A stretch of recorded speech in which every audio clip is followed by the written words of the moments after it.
doy la cara por una educación digna. Yo doy la cara por los nuevos alumnos. Yo doy la cara contra el acoso escolar. Yo doy la cara por mis compañeros de otros países. Yo doy la cara contra la marginación entre compañeros. Yo doy la cara por la cooperación y el compañerismo. Hace falta más valor para hablar que para pelearse. Yo doy la cara por el respeto entre nosotros. Me gusta que la gente se relacione con otras culturas.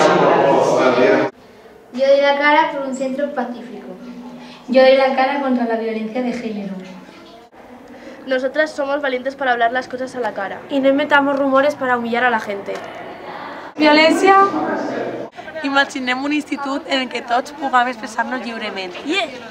Volem un institut on ningú parle de ningú.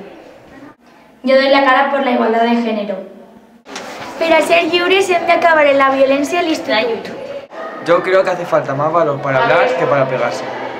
Yo vull libertad de expresión y respetan mis derechos, ya está todo hecho. Yo doy la cara por la libre orientación sexual. Doy la cara por relaciones que no te limiten. ¡Doy